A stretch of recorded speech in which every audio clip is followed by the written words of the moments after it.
Gazette du Togo, une vision sur l'actualité togolaise et sur le monde. Vous voulez savoir, est-ce que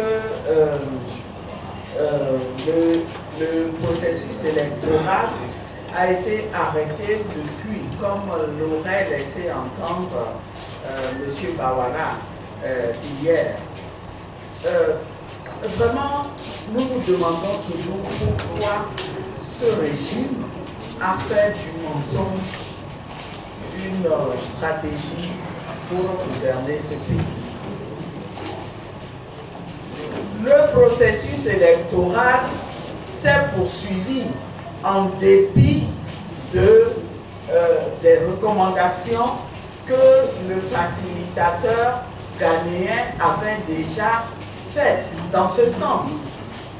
Et nous avons eu des informations selon lesquelles la CENI a continué à travailler sous table et a pu élaborer un calendrier qui a été transmis à la Cour constitutionnelle. Et c'est parce que nous en avons parlé hier que ce problème précis est revenu, que les facilitateurs ont estimé devoir se prononcer sur cette question-là au rang des questions, des sujets immédiats, des sujets auxquels ils devaient trouver une réponse dans le court terme. Et donc, qu'on ne vienne pas nous dire, nous avons arrêté la préparation, nous avions déjà arrêté la préparation unilatérale des élections. Ils n'ont pas fait ça. Et je voulais saisir cette opportunité pour répondre à M. Bawara, parce que j'ai suivi moi-même aujourd'hui, en partie, son interview, et il avait l'air de dire, nous allons tout faire pour que les élections aient lieu à la fin du mois de novembre. Je veux le mettre en garde. Je veux le mettre en garde, comme nous avons précisé hier aux facilitateurs. Nous leur avons dit, quand ils nous ont expliqué que la date là était tout simplement une date indicative, nous leur avons dit attention, nous savons à qui nous avons affaire. Nous connaissons ceux à qui nous avons affaire. Dans ce pays, vous nous avez demandé de poser un geste de bonne volonté en acceptant de suspendre des manifestations. Ils s'en sont saisis pour en faire une obligation, une interdiction de ne plus manifester.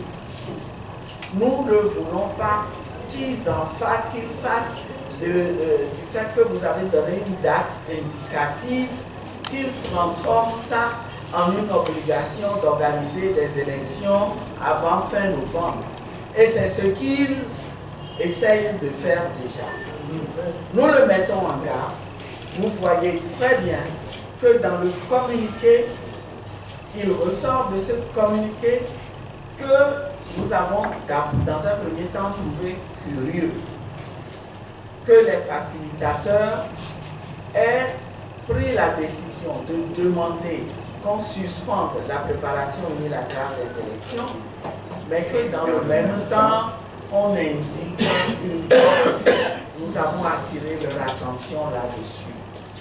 Ils nous ont dit, rassurez-vous. Ce n'est qu'une date indicative.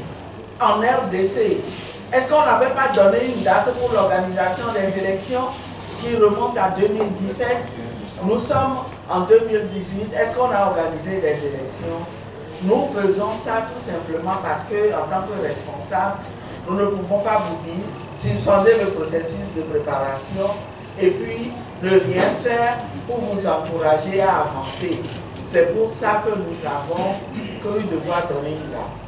Nous avons dit oui, mais Monsieur le Président, ok, donnez une date. Mais la date là, au moins qu'elle soit réaliste.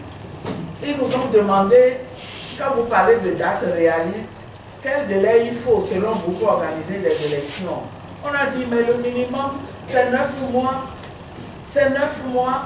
Or, vous êtes en train de donner une date qui renvoie à l'organisation d'élections en 4 mois, dans un contexte où on doit tout reprendre, il faut que M. Bawara le sache aussi. On nous a dit que c'est un consensus qui doit être établi sur les conditions d'organisation. Il faut que M. Bawara sache que c'est ensemble que nous devrons définir les conditions dans lesquelles on va tout reprendre. Qu'il sache que le travail que le ETS est en train de faire en ce moment en clandestinité ne sera pas reconnu, ce ne sera pas avalisé par nous. On ne s'amuse pas, il ne faut pas qu'ils croient. On les a vus hier, tout excités, comme des gens qui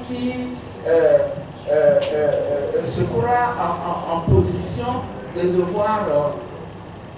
de pouvoir continuer la préparation d'élections frauduleuses. Il faut qu'ils se désillusionnent. Les Togolais sont déterminés. Il n'y aura plus d'organisation frauduleuse d'élections au Togo. Il faut qu'ils le sachent. Donc, nous n'avons aucune difficulté à dire ce que nous venons de dire. C'est très clair. Et nous voulons rassurer le peuple togolais que notre boussole, c'est leurs aspirations. C'est ça qui continuera à nous guider dans tout ce que nous ferons jusqu'à ce que la crise togolaise soit réglée. Alors, si on nous propose une transition, est-ce que ça va être sous forme de gouvernement d'union nationale? Non, un gouvernement d'union nationale n'est pas un gouvernement de transition. Et ce dont le Togo a besoin, c'est d'une transition. Dans un gouvernement d'union nationale, le gouvernement d'union nationale, mais nous l'avons expérimenté au Togo, on va continuer à faire toujours les mêmes bêtises, les mêmes erreurs. Hein?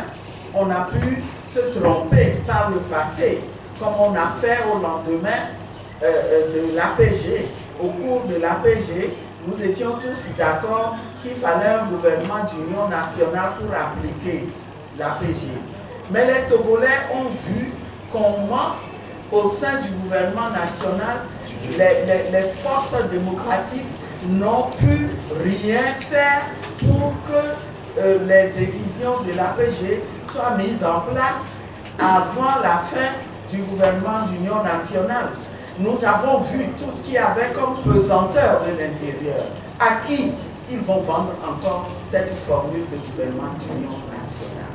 Ce qu'il nous faut, c'est un gouvernement de transition qui est bien différent. Et ne vous en faites pas, ce point-là aussi, qui est cher aux Togolais, nous continuerons à le défendre. Est-ce que nous avons un nom? Oh, monsieur le journaliste, quand même, ce n'est pas le plus difficile. Ce n'est pas le plus difficile. Et face aux préoccupations du peuple, nous savons très bien que ce qui est important, c'est qu'on trouve des gens qui répondent à un certain profil et le moment venu, ne vous en faites pas, ce sera fait. La Gazette du Togo, une vision sur l'actualité togolaise et sur le monde. Rejoignez-nous sur le www.lagazettedutogo.com ou sur nos comptes Facebook, Twitter et YouTube. Pour tout contact, écrivez à contact@lagazettedutogo.com ou appelez le 92 80 88 53. La Gazette du Togo, c'est l'information en continu.